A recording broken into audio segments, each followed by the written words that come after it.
Good morning everyone. आज जो हम टॉपिक कवर करेंगे वो आपका है हीमाटेनिक्स। ये आईपीसी का जो फोर्थ यूनिट है, फोर्थ यूनिट का थर्ड टॉपिक है, उसको आज हम लोग देखेंगे।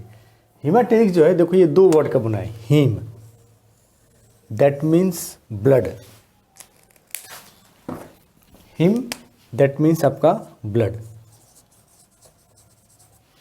आप जैसे आपको कमज़ोरी होती है, आप जैसे चलते हैं, थकावट हो जाती है, बैठ जाते हैं, कुछ काम करते हैं 5 मिनट 10 मिनट, उसके बाद आपको उतने देर में थकावट होती है, आप बैठ जाते हैं।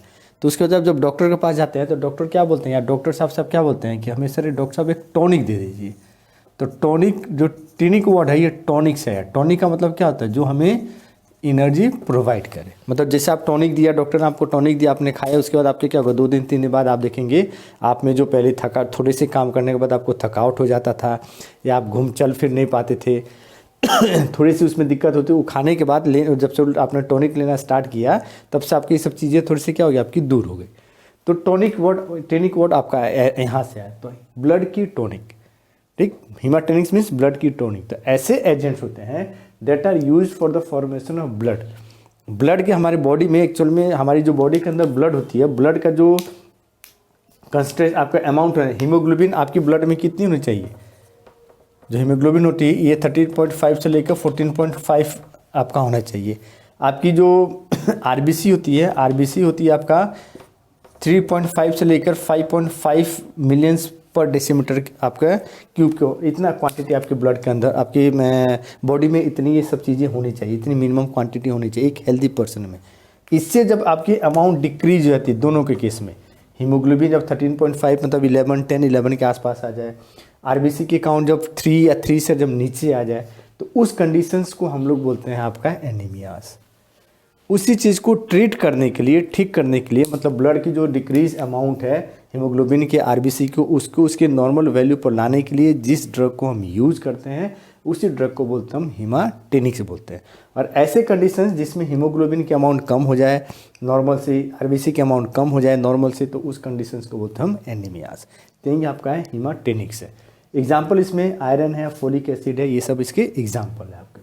एनीमिया देखेंगे। एनीमिया एक्चुअल में क्या होती है, जो आरबीसी की मेन फंक्शन क्या होता है कि ब्लड आपका जो ऑक्सीजन है, लंग से ऑक्सीजन को लेकर डिफरेंट टिश्यूज़ तक उसको पहुंचाना, क्योंकि ऑक्सीजन का मेन काम होता है फूड की मेटाबॉलिज्म के लिए।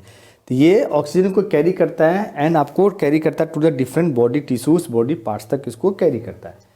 जब उस आरबीसी की ये कैरिंग कैपेसिटी, ऑक्सीजन की कैरिंग कैपेसिटी डिक्रीज हो जाती है, जैसे सपोज मान लो उसकी कैरिंग कैपेसिटी आपका 10 है, 15 है, जो भी आपका नॉर्मल, उससे जब वो डिक्रीज हो जाता है तो उसी कंडीशंस को बोलते हैं हम एनीमिया बोलते हैं।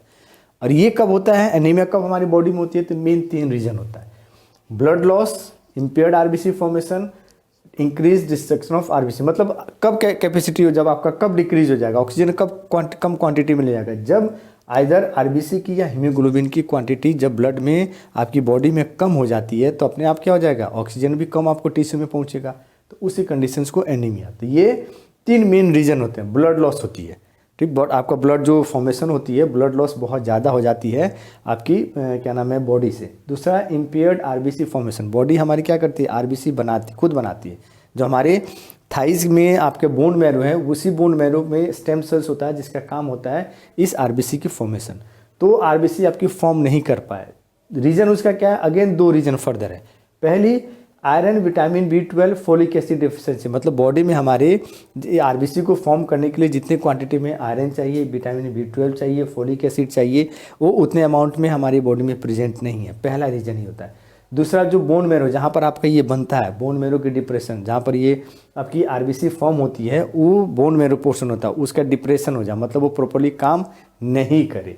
तो ये 2 रीजन होती है जब आरबीसी की प्रॉपर फॉर्मेशन, मतलब हो रही है, ऐसा नहीं है आरबीसी बन रहा है, लेकिन जितना आपको क्वांटिटी चाहिए उतने क्वांटिटी में आपकी नहीं बन रही है, उससे क्या हो रही है, क्वांटिटी आपकी कम हो रही है, तो उसको बोलते हैं आपका impaired RBC formation. And third है इंक्रीज डिस्ट्रक्शन ऑफ आरबीसी। जो आरबीसी की डिस्ट्रक्शन है, जैसे आपको मालूम है आरबीसी की लाइफ साइकिल होती है 120 डेज बाद बॉडी इसको क्या करती है, अपने आप डिग्रेड करती है, उसकी जगह नहीं आरबीसी को फॉर्म करती है।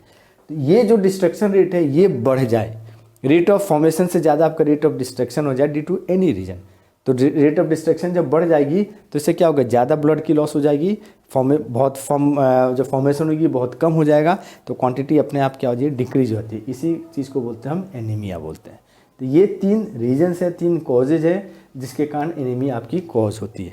अब है टाइप्स ऑफ एनीमिया। नेक्स्ट जो टॉपिक हम देखेंगे इसमें वो कितने टाइप ऑफ एनीमिया, ये सब शॉर्ट में है, आपके थोड़ा सा ज़्यादा डिटेल में नहीं जा रहे क्योंकि आपके सिलेबस में नहीं दिया हुआ है। तो 4 तरह के होते हैं, माइक्रोसिटिक हाइपोक्रोमिक, मैक्रोसिटिक या megaloblastic, haemolytic anaemia and pernicious anaemia. Microcytic या हाइपोक्रोमिक जो आपका एनीमिया होता है, it is due to the deficiency of iron, मतलब हमारी बॉडी में जितना आयरन आरबीसी के फॉर्मेशन के लिए चाहिए उतनी आयरन हमारी बॉडी में क्या है, उस लेवल तक मेंटेन नहीं है, उससे आपकी कम हो जाती है। तो उस केस में अगेन आपकी आरबीसी की फॉर्मेशन नहीं होगी, तो उसके कारण जो एनीमिया कॉज होता है उसको बोलते हैं माइक्रोसिटिक या हाइपोक्रोमिक एनीमिया बोलते हैं। देन है मैक्रोसिटिक या मेगालोब्लास्टिक। ये कब होता है, जब vitamin B12 and folic acid इसकी डिफिशिएंसी हो जाती है। ये बॉडी में जितना नॉर्मल लेवल चाहिए आरबीसी के फॉर्मेशन के लिए, उस लेवल से क्या होती है, अपने आप डिक्रीज हो जाती है। तो उस केस में जो एनीमिया कॉज होता है उसको बोलते हैं माइक्रोसिटिक या मेगालोब्लास्टिक एनीमिया बोलते हैं। थर्ड आपका हीमोलिटिक एनीमिया। हीमोलिटिक आपका वर्ड है ना, ये अगेन 2 वर्ड बना है। हीमो मतलब आपका आरबीसी, लाइसिस मतलब होता है टूट जाना। तो आरबीसी जब टूटना स्टार्ट कर दे तो increase destruction of RBC, RBC का जो डिस्ट्रक्शन होता है वो ज़्यादा हो जाए, टूटना लार्ज अमाउंट में टूटना स्टार्ट हो जाए, जितनी अमाउंट में बॉडी बनाती है। और नॉर्मली जितने अमाउंट में बॉडी आरबीसी जब उसका लाइफ स्पैन पूरा हो जाता है तो उसको डिस्ट्रॉय करती है, उससे ज़्यादा ऐसे आरबीसी जिनकी अभी लाइफ स्पैन 120 दिन नहीं हुआ है, उसके पहले ही उसको क्या कर देना, डिग्रेड कर देना। तो इस चीज़ को बोलते हैं हीमोलिटिक। तो इसके कारण जो एनीमिया कॉज होती है उसको बोलते हैं हीमोलिटिक एनीमिया। एंड लास्ट आपका है पर्निसिस एनीमिया। ये आपका होता है कुछ इंट्रिंसिक फैक्टर का मतलब बॉडी जो आरबीसी बनाती है तो उसके लिए कुछ आपके फैक्टर्स, कुछ प्रोटीन्स, कुछ हार्मोन्स, कुछ इंजाइम्स रिस्पॉन्सिबल होते हैं जो क्या नाम है, स्टार्टिंग मटेरियल के लिए स्टिमुलेटिंग एजेंट के रूप में काम करते हैं, जैसे इरिथ्रोपोइटिन ये हार्मोन है। तो उनकी क्वांटिटी बॉडी में जितना होना चाहिए इरिथ्रोपोइसिस के लिए, आरबीसी के फॉर्मेशन के लिए जितना जरूरी होता है, उस क्वांटिटी से क्या होती है, डिक्रीज हो जाए। तो उस केस में एनीमिया फिर से ब्लड की फॉर्मेशन नहीं होगी, तो ब्लड की फॉर्मेशन नहीं होगी, क्वांटिटी डिक्रीज हो जाएगी, तो उस टाइप के एनीमिया को बोलते हैं हम पर्निसिस एनीमिया बोलते हैं। तो ये 4 तरह के आपके एनीमिया के टाइप्स होते हैं। ये आपके क्वेश्चन हो सकता है 2 नंबर में जो पहला वाला सेक्शन होता है वहाँ पर पूछ दे, the anaemia cause due to the decreased intrinsic factor, तो उसके आगे आपका पर्निसियस, या डिक्रीज आपका increase destruction of RBC anaemia cause, या विटामिन B12 फोलिक एसिड की डिफिशिएंसी से कौन सा आपका एनीमिया कॉज होता है। तो इस टाइप के क्वेश्चन यहाँ से आपके बन सकते हैं। तो ये है टाइप्स ऑफ एनीमिया। अब हम देखेंगे जो कंपाउंड्स, ऐसे कंपाउंड्स, इनऑर्गेनिक कंपाउंड्स जो हम एज ए हीमाटेनिक्स के रूप में हम यूज़ करते हैं, मतलब ब्लड की फॉर्मेशन की, जो आपकी ब्लड की फॉर्मेशन, ब्लड कम हो जाती है तो उसको नॉर्मल लेवल पर लाने के लिए ब्लड की फॉर्मेशन को क्या करते हैं, इंक्रीज करते हैं। ऐसे ही कंपाउंड बहुत सारे हैं, लेकिन हमारे सिलेबस, जो आपके सिलेबस में सिर्फ 2 ही पढ़ने हैं। एक आपका फेरस सल्फेट और दूसरा आपका है फेरस ग्लूकोनेट। तो पहले हम देखेंगे आपका फेरस सल्फेट, इसी का दूसरा नाम भी बोलते हैं आयरन 2 सल्फेट, क्योंकि इसमें जो आयरन है, आयरन की जो आपकी वैलेंसी है वो है आपका 2, इसलिए हम इसको लिखते हैं आयरन 2 सल्फेट। तो क्वेश्चन में अगर आपको पूछ दिया कि आयरन 2 सल्फेट के बारे में, तो फिर आपको कंफ्यूज नहीं करना है, फेरस सल्फेट को ही बोलते हैं हम आयरन 2 सल्फेट आपका बोलते हैं। इसकी molecular weight FeSO4.7H2, 7 water molecule इसमें इंट्रैप रहते हैं। मॉलिक्यूलर वेट 278, अगेन सिनोनिम, इसको सिंस इसके जो आपके पैलेट्स होते हैं वो मोस्टली ग्रीन कलर, जब आपके छोड़ देंगे कुछ देर के लिए तो ऑक्सीजन में एब्जॉर्ब करके अल्काई क्या होता है, आपके ग्रीन कलर में कन्वर्ट हो जाते हैं, इसलिए दिखेंगे आपको ग्रीन, इसलिए इनको नाम बोलते हैं ग्रीन विट्रोल। ये सिनोनिम है। ये भी बहुत आपका इंपॉर्टेंट है, पूछ देता है 2 नंबर के क्वेश्चन में कि राइट द मॉलिक्यूलर फार्मूला या chemical formula molecular weight of the green vitriol. तो ग्रीन विट्रोल किसको बोलते हैं, हम फेरस सल्फेट को बोलते हैं। इसके अलावा हम ग्रीन विट्रोल, इसको फेरस सल्फेट को एक और नाम से जाना जाता है, कॉपीराज के नाम से। आयरन विट्रोल भी बोलते हैं, ठीक है, ग्रीन विट्रोल, आयरन विट्रोल या फिर कॉपीराज, ये 3 सिनोनिम्स होते हैं इसके, आपके क्या नाम है, फेरस सल्फेट के या आयरन सल्फेट के। देन प्रिपरेशंस 2 मेथड से इसको प्रिपेयर करते हैं। पहला मेथड है फ्रॉम पायराइट। पायराइट क्या है, आयरन का एक ओर है, और आपको मालूम होगा, और मतलब जो आपके मिनरल्स होते हैं, एलिमेंट्स होते हैं जो नेचुरल फॉर्म में एग्जिस्ट करते हैं, अकर होते हैं, उनको बोलते हैं हम आपको मिनरल्स बोलते हैं, जो एलिमेंट्स आपका एग्जिस्ट होंगे इस नेचर में। उन सारे मिनरल्स में से जिसमें से हम एलिमेंट्स को प्रॉफिटेबली इजीली हम एक्सट्रैक्ट कर सकते हैं, उन्हीं मिनरल्स को बोलते हैं ओर। तो उन्हीं में से एक ओर है आपका आयरन का पायराइट। ये कॉमर्शियल मेथड है। इसमें क्या करते हैं, पायराइड को लेते हैं, उसका हम ऑक्सीडेशन करते हैं, तब ऑक्सीडेशन करने के बाद तब हमें जाके मिलता है आपका फेरस सल्फेट। ये इंपॉर्टेंट है क्योंकि फेरस सल्फेट के साथ साथ हमें क्या मिला, सल्फ्रिक एसिड। ये भी बहुत इंपॉर्टेंट रिएजेंट है जो हम हमारे आपके लैब में यूज होते हैं। तो ये बाय प्रोडक्ट भी जो हमें बना, ये भी हमें क्या होता है, यूटिलाइज होता है। इसलिए ये मेथड बहुत ज़्यादा इंपॉर्टेंट, और ये कॉमर्शियल पर्पज़ है, कॉमर्शियल मेथड है। क्यों, प्रोडक्ट के साथ साथ बाय प्रोडक्ट भी जो मिला वो भी हमारे लिए यूजफुल है। तो ये इंपॉर्टेंट है। दूसरा मेथड है दूसरे मेथड में एज अ बाय प्रोडक्ट मिलता है। कैसे, जब स्टील के मैन्युफैक्चरिंग में लास्ट स्टेप होता है उसके फिनिशिंग, मतलब उसको प्लेटिंग करते हैं या कोटिंग करते हैं, तो उसके पहले हम क्या करते हैं, सपोज जैसे ये रॉड है, ये स्टील की रॉड होती है। स्टील में क्या रहता है आपका 90% 90 to 95% आपका आयरन रहता है। फिर उसमें हम उसको आपका कार्बन डालते हैं, निकल डालते हैं, ये सब डालते हैं उसकी आयरन की स्ट्रेंथ को बढ़ाने के लिए, आयरन की जो रस्टिंग प्रॉपर्टी उसको ख़त्म करने के लिए। वहीं स्टील होता है। तो स्टील की जो मैन्युफैक्चरिंग कर रहे होते हैं, तो लास्ट जो उसकी स्टेप होती है आपकी कोटिंग होती है या प्लेटिंग होती है, उसके पहले क्या करते हैं, वो जैसे ये रॉड है या सीट हो गया, तो इसमें हम क्या करते हैं, प्रिंकल का मतलब आपका छींटे मारना। तो इसमें आपको जैसे रॉड को ऐसे पास करेंगे, और पास करने के साथ इस पर हम क्या करते हैं, आपके सल्फ्रिक एसिड के लार्ज अमाउंट में हॉट सल्फ्रिक एसिड के इस पर हम छींटे मारते हैं। तो छींटे मारने के इस पर जो इसको फॉल करेगा तो आयरन होगा, तो कोटिंग होती है, तो आयरन के साथ क्या करता है, सल्फ्रिक एसिड आपका रिएक्ट करता है, और एज ए बाय प्रोडक्ट आपका कोटिंग तो ये तो साफ होते गया, एज अ बाय प्रोडक्ट ये सल्फ्रिक आपका फेरस सल्फेट हमें मिलता है। तो स्टील में हमें बाय प्रोडक्ट के रूप में मिलता है, हम बनाते नहीं, हमें बाय प्रोडक्ट के रूप में फेरस सल्फेट मिलता है। फिर उसको हम यूज़ करते हैं आपका क्या नाम है, डिफरेंट पर्पज़ के लिए, जहाँ पे केमिस्ट्री में या जहाँ भी आपका यूजेज होता है लेबोरेटरीज में, उसको हम यूज़ करते हैं। तो ये दो मेथड होता है मेन आपका, ये कॉमर्शियल मेथड होता है। देन आपका है फिजिकल प्रॉपर्टीज़। वाइट क्रिस्टल्स होते हैं, ऑर्डरलेस होते हैं, मेटलिक एंड एस्ट्रिंजेंट टेस्ट इसका होता है। देन आपका है chemical properties. 3 main chemical properties है। जब इसको हम हीट करेंगे as a reducing agent and exposure to the air, heat करेंगे तो ये जो फेरस सल्फेट जनरली क्या होता है आपका ग्रीन कलर होता है। तो इसको हम हीट करेंगे 200, 300, 400 डिग्री टेम्परेचर पर, तो ये जो वाटर मॉलिक्यूल आपका ही, ये वाटर मॉलिक्यूल क्या होता है, 7 के 7 वाटर मॉलिक्यूल इवापोरेट हो जाते हैं, और ये कन्वर्ट हो जाता है एनहाइड्रस सॉलिड फेरस सल्फेट में। इसकी कलर आपकी ब्राउन होती है, तो ग्रीन से कन्वर्ट हो जाता है आपका ब्राउन में। फर्दर उस फेरस सल्फेट को जब हम हीट करते हैं एबव 680 डिग्री सेल्सियस पर, 680 डिग्री सेल्सियस पर हीट करते हैं, तो ये फेरस सल्फेट क्या होता है, टूट जाता है, और ये बनाता है ferric oxide, sulphur dioxide and sulphur dioxide gas, ये बन के इवापोरेट होते हैं, और ये फेरिक ऑक्साइड बनाता है। और इस फेरिक ऑक्साइड की कलर होता है रेडिश ब्राउन। तो जहाँ ग्रीन कलर था उसको जब हम हीट करते गए ग्रीन से ब्राउन में कन्वर्ट हुआ, फर्दर हीट के 680 पर तो ब्राउन सबका रेडिश ब्राउन में कन्वर्ट होता है, और ये ड्यू टू द आपका फेरिक ऑक्साइड के कारण होता है। ये पहला केमिकल रिएक्शन है। दूसरा, ये रिड्यूसिंग एजेंट के रूप में काम करता है। आपको मालूम है रिड्यूसिंग एजेंट जो दूसरों को रिड्यूस करे, रिडक्शन करे। रिडक्शन क्या होता है, एडिशन ऑफ आपका इलेक्ट्रॉन या एडिशन ऑफ हाइड्रोजन, ठीक। तो ये चीज़ आपको क्या करती है, या उसके क्या नाम है, रिमूवल ऑफ ऑक्सीजन, ये तो ये रिड्यूसिंग एजेंट के रूप में काम करती है। जैसे एग्जाम्पल मैंने यहाँ दिया है, क्लोरीन है, क्लोरीन मॉलिक्यूल है, तो ये कन्वर्ट होता है कि इसमें क्लोराइड आयन में, तो इसका यहाँ पर ऑक्सीजन नंबर कितना है, 0, यहाँ पर क्या होता है माइनस। तो यहाँ पर क्या हो गया, इलेक्ट्रॉन्स को, क्लोरीन इलेक्ट्रॉन्स को एक्सेप्ट किया, और ये क्लोराइड में आपका क्या हो गया, कन्वर्ट हो गया। तो ये फेरिक आपका जो फेरस सल्फेट है किस तरह काम किया जाए, रिड्यूसिंग एजेंट में, इसको क्लोरीन को क्या किया, रिड्यूस करके क्लोराइड में कन्वर्ट कर दिया। देन थर्ड आपका है एक्सपोजर टू एयर। जब इसको हम एयर में छोड़ देंगे बहुत देर तक, इसको छोड़ दो फेरस सल्फेट को, तो ऑक्सीडेशन के साथ, ऑक्सीजन के साथ ये ट्रीट करके क्या करता है, रिएक्ट करके बना लेता है एक, जब जैसे आप रखेंगे उसको पेलेट्स को तो ग्रीन रहेगा। फिर कुछ देर बाद आप देखेंगे 1 घंटे, 2 घंटे, 4 घंटे, 6 घंटे बाद देखेंगे उस ग्रीन पेलेट के ऊपर एक आपकी brownish yellow coating, brown yellow coating form हो जाती है।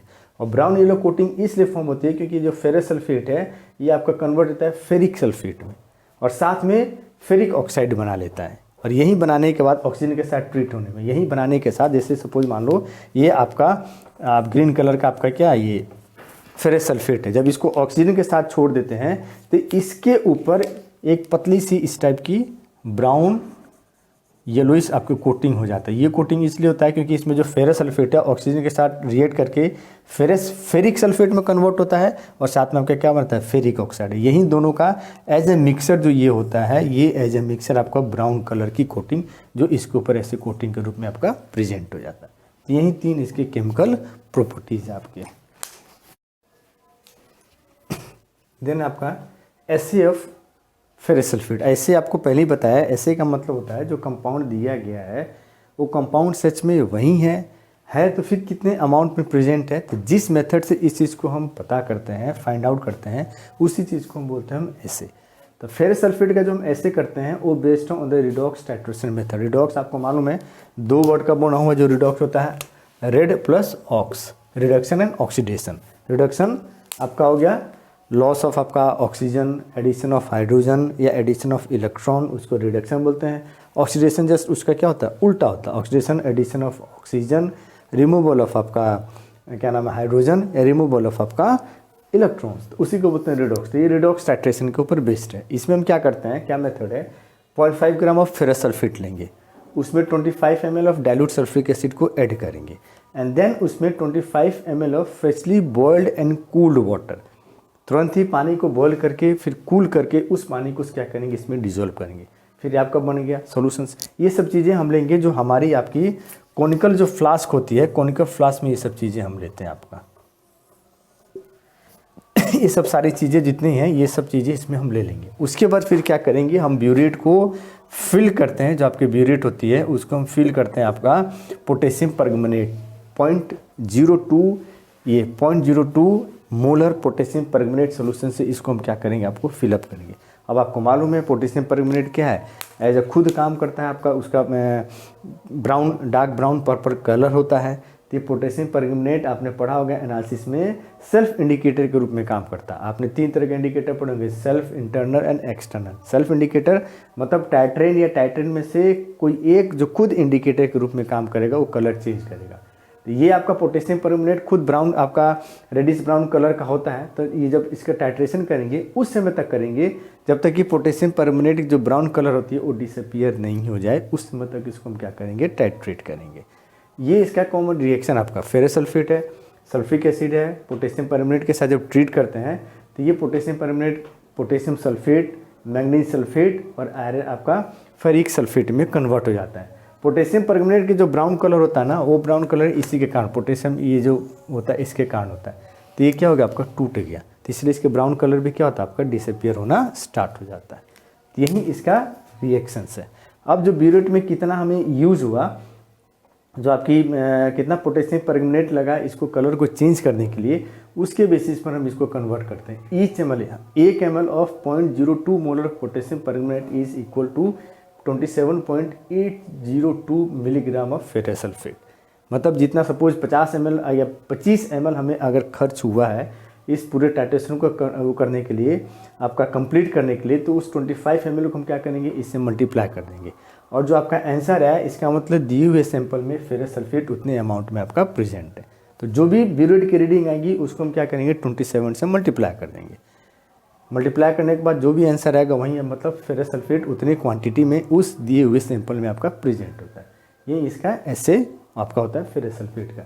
यूजेस मेनली यूजेस तो बहुत होते हैं, लेकिन हमारे लिए ये 3 मेन यूज है। एज ए हिमैटेनिक एजेंट, मतलब आपको ब्लड के फॉर्मेशन के लिए, खासकर जो एनीमियाज होते हैं जो आयरन की डिफिशियंसी के कारण आपकी कॉज होती है, उस टाइप की एनीमिया को ट्रीट करने के लिए हम यूज़ करते हैं एज ए हिमैटेनिक एजेंट के रूप में इसको। ठीक।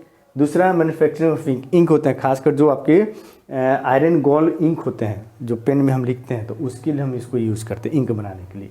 And third, to treat iron chlorosis के लिए भी हम इसको ट्रीट करते हैं। आपका ये मतलब ट्रीटमेंट के लिए हम इसको यूज़ करते हैं। तो यही 3 मेन आपका यूजेज होता है आपका फेरस सल्फेट में। तो ये पहला कंपाउंड है फेरस सल्फेट जो हम यूज़ करते हैं जो हिमैटेनिक एजेंट में। इसके बाद तब हम देखेंगे आपका फेरस ग्लूकोनेट, जो हम दूसरा कंपाउंड है आपका यूज़ करते हैं हम इसके रूप में, क्या नाम है, हिमैटेनिक एजेंट के रूप में।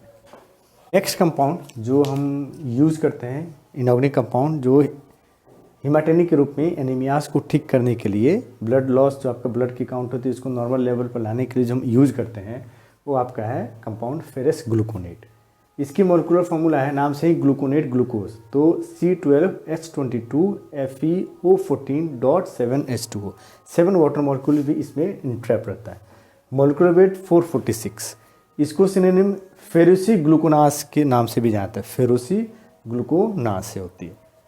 प्रिपरेशन इसका एक ही मेथड है प्रिपरेशन का। इसमें हम क्या करते हैं, पहले ग्लूकोज लेते हैं, ग्लूकोज का नाइट्रिक एसिड के साथ, डाइल्यूट नाइट्रिक एसिड के साथ जब ट्रीट करेंगे तो ग्लूकोज का ऑक्सीडेशन होता है, ये ग्लूकोज कन्वर्ट होता है आपका ग्लूकोनिक एसिड में। देन इस ग्लूकोनिक एसिड में को हम ट्रीट करते हैं बेरियम कार्बोनेट के साथ।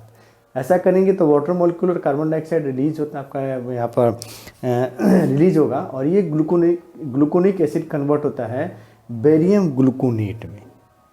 देन इस बेरियम ग्लूकोनेट को हम फेरस सल्फेट के साथ ट्रीट करते हैं, तो ये फेरस जो आयन होता है ये बेरियम को रिप्लेस करता है और ये बनाता है आपका फेरस आपका ग्लूकोनेट। तो जो ग्लूकोनेट पोर्शन होता है ट्वाइस होती है, तो ये ग्लूकोनेट और ये आपका फेरस ये मिलके, तो ये स्ट्रक्चर है। स्ट्रक्चर याद रख लीजिएगा, कभी कभी 2 नंबर जो पहला सेक्शन होता है 1 या 2 नंबर में, तो वहाँ पर ये पूछ देता है right the structure of the ferrous gluconate. तो ये स्ट्रक्चर आपका सिंपल स्ट्रक्चर बनाने क्या करना है, आपका ग्लूकोज बनाइए। ग्लूकोज बनाने के बाद उस नंबर 1 कार्बन है जो एल्डिहाइड है उसको कन्वर्ट कर दीजिए एसिड में, CO- में। उसके बाद ब्रैकेट दीजिए क्योंकि 2 मॉलिक्यूल आपका ट्वाइस है, एंड देन आप आयरन Fe2+ में लिखिएगा क्योंकि फेरस है फेरिक नहीं है, तो आयरन की यहाँ पर जो वैलेंसी O2 है 3 नहीं है, तो Fe2+ और ये आपका फेरस ग्लूकोनेट। यही एक मेथड है फेरस ग्लूकोनेट को सिंथेसाइज से प्रिपेयर करने का। देन प्रॉपर्टीज, सिर्फ इसमें आपका फिजिकल प्रॉपर्टीज पढ़ना है। ग्रीनिश येलो पाउडर आपका होता है, caramel odour and caramel taste, दोनों इसका ऑर्डर एंड टेस्ट आपका कैरामेल होती है। कलर कैसा होता है, पाउडर फॉर्म में रहता है और ग्रीनिश येलो। वाटर में फ्रीली सोल्यूबल लेकिन धीरे धीरे सोल्यूबल होता है, और जैसे ही सोल्यूबल होते जाता है वाटर जो कलरलेस होती है उसकी लेकिन ग्रीनिश ब्राउन सोल्यूशन आपका कन्वर्ट होते जाता है। ट्रीटमेंट क्या यूजेज क्या है, इसका मेन यूजेज है in the treatment of hypochromic anaemia. Hypochromic जो एनीमिया होती है मतलब आयरन डिफिशिएंसी के कारण जो एनीमिया कॉज होती है उसको ट्रीट करने के लिए हम उसको यूज़ करते हैं, पहला। एंड दूसरा ब्लैक ओलिव को जो प्रोसेसिंग करते हैं, ब्लैक ओलिव को जो हम प्रिजर्व करके रखना करते हैं, अब तो उसको एज ए फूड एडिटिव के रूप में हम उसको क्या करते हैं, फ्रेश ग्लूकोनेट को हम यूज़ करते हैं। लेकिन मेनली यूज़ हम किसका करते हैं, hypochromic anaemia, iron deficiency anaemia होती है, उस चीज़ को करेक्ट, उस चीज़ को ठीक करने के लिए हम इस फेरस ग्लूकोनेट को ज़्यादा हम यूज़ करते हैं। यही आपका फेरस ग्लूकोनेट है, यही 2 आपके कंपाउंड हैं जो आपके सिलेबस में दिए गए हैं जिनको पढ़ना है, ferrous sulphate and ferrous gluconate. तो ये फेरस आपका ग्लूकोनेट।